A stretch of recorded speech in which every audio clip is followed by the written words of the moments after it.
All right, back on the show. I have in the house today someone that set a pace, and I'm thinking it is going to be difficult for other people to break.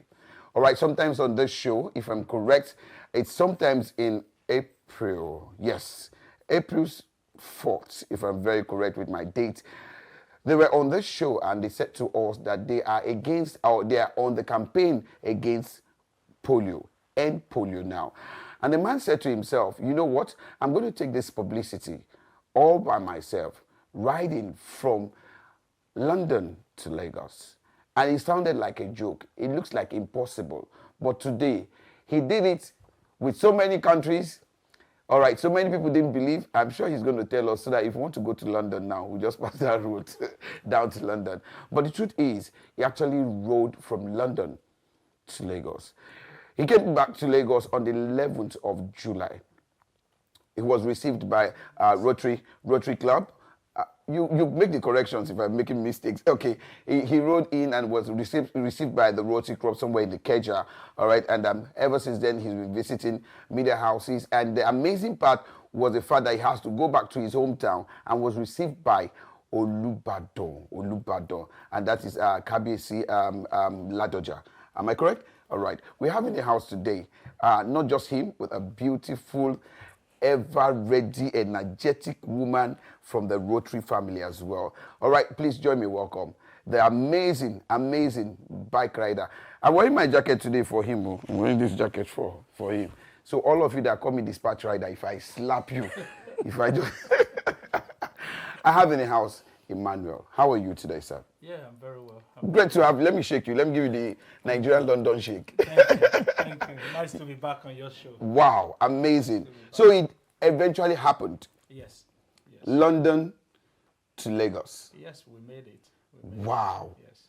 All right, we were discussing backstage the other time, and you said to me that someone had actually done that, but he did that in 40-something days. Yeah. But you did your trip in how many days? Well, 25 days in total. 25 days. Wow. So give it to us. From London, where are your stops? From London, let's go. Okay, from London, I took over from London, then I crossed over to France. Then I rode all the way down to Paris. Some of the picture as well, you will see where I was at the Eiffel Tower and had conversation with people there talking about polio, and some people actually donate while I was at the Eiffel Tower. And I also met with the police officer there. I took picture on their bike. They were quite pleased to see me campaigning about polio as well. And from there, from France, I moved over to Spain. Going through over to Spain, I get to cross over because Spain, that's the end of the European area to cross over to the African territory. Right. So I cross over by ferry to Morocco. So from Morocco, it's been rode throughout to get to Lagos. So from Morocco, I rode all the way through the desert. Desert was about 3 days in desert. Desert was very harsh. Desert. Yes, it's very harsh, and the wind was quite massive in desert. I mean, I was between the sea and the desert. The sea on your right hand side, and the road is in between, and everywhere you can see hundreds of miles with nothing showing there. So the sea, the breeze, wind coming from the sea was trying to blow me off. Yeah, blow me off the bike. So it was a challenging period for at least for 2 days until I finally met a young man. He called himself old man, but I say he's a 68 years old white riding all the way from Italy, and he was going to Gambia. Wow. So we met in the desert, and he showed me. I saw the way he was driving in the wind, and I tried to copy as well, and I was able to learn some of the skill that is he uses. And this is, I mean, this 68 years old man, he does this regularly. He travel around regularly. So I mean, that's an encouragement to me as well to say, I'm still young. If a 68-year-old man is still riding at the age of 68, and he's not willing to quit at any time soon. So, and from there we both moved And then we become a body on the journey. So we go to the same hotel, lodge in the same hotel, wake up the following day, and then because both of us are going through, I will be passing through Gambia as well with him. Oh, cool. So we moved from there to Mauritania.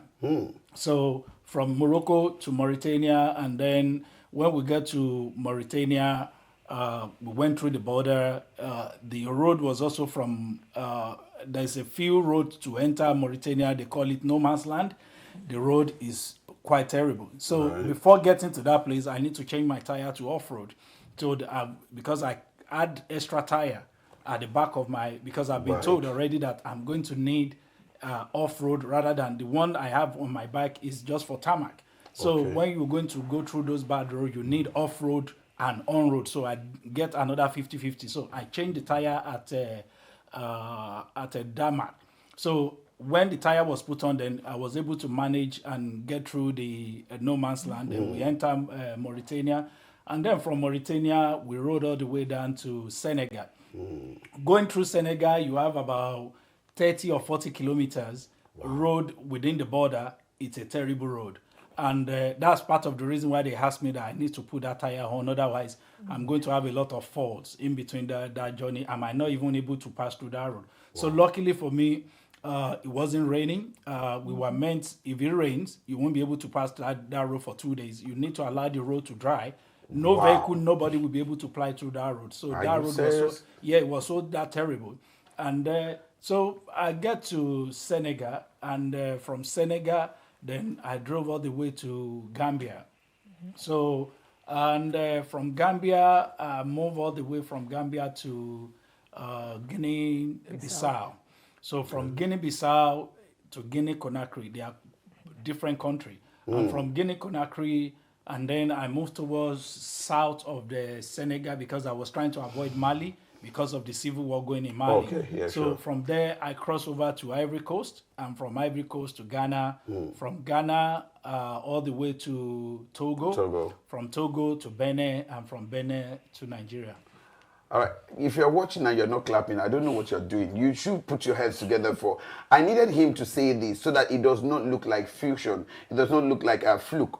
So that people will know what you went through, how it all happened like that. And I think I want to salute your courage for job well done. Job well done. It's discouraging at some point, but because you're focused and you have the mindset of, you know what, I'm achieving this, you actually pull through. Well done. Thank you. Well done. What was the reception like in Lagos? Yeah, the reception was good. I met my fellow Rotarians, my fellow bikers as well. They came all the way to meet me as well, to welcome me, and then we both rode down to the polio house as well. My district governor was there to also welcome me in as well. Other Rotarians, other Rotaractors as well, and also my fellow colleagues as well. We've been on the journey together. She is the brain behind the back.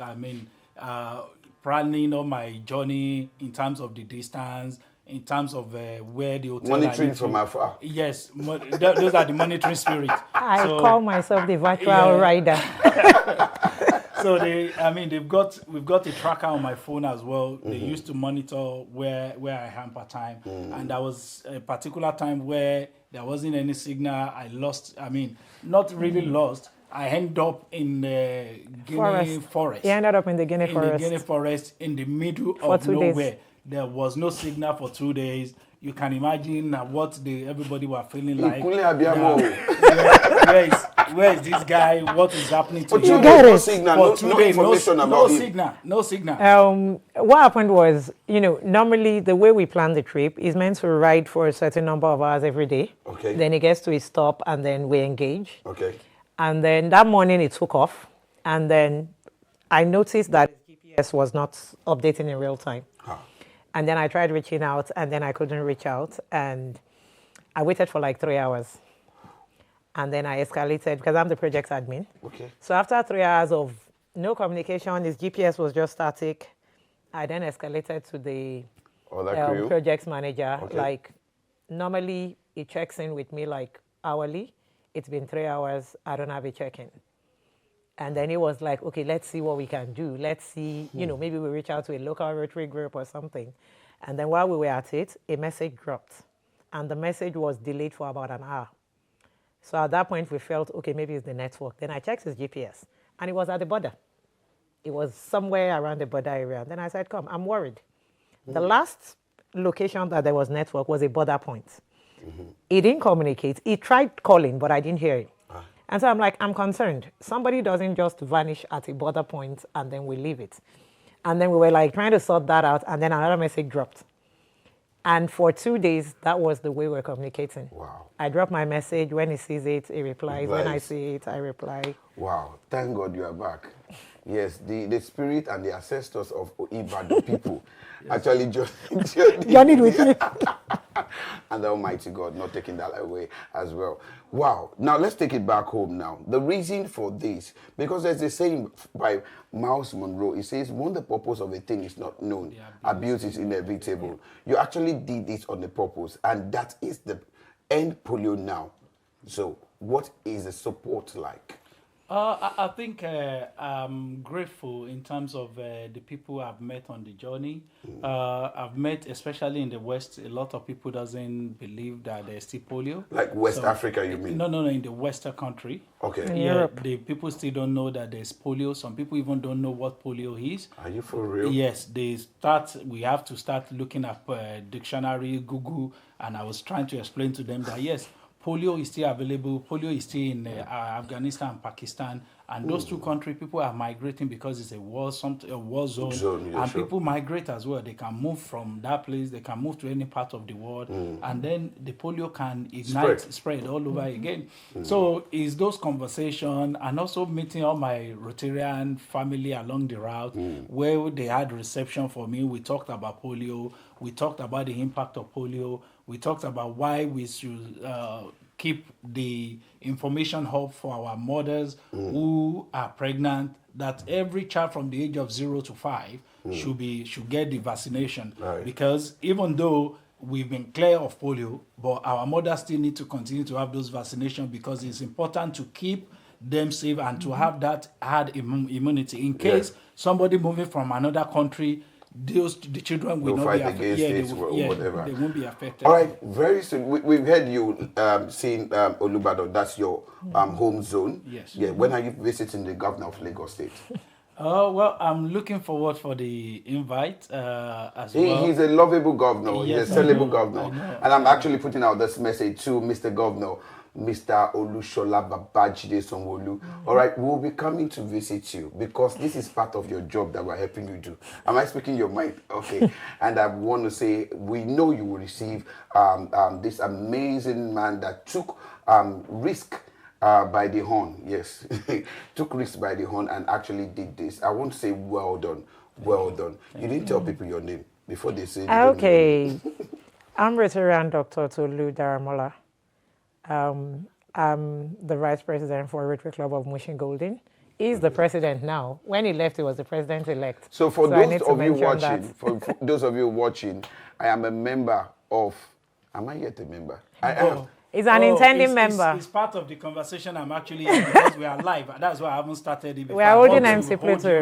you To what you said. No, during the no, last I one. registered. I registered already. So Oh, I'm you've waiting. already joined Yes. that link. Okay. Yes. So on the 1st of August, Okay. when I'm having my investiture, Okay. so we will be decorating you and officially welcome you to the Rotary Rotary Club of respecting Mushin so good. Golden. You not be Yeah, respecting so moonshine. good.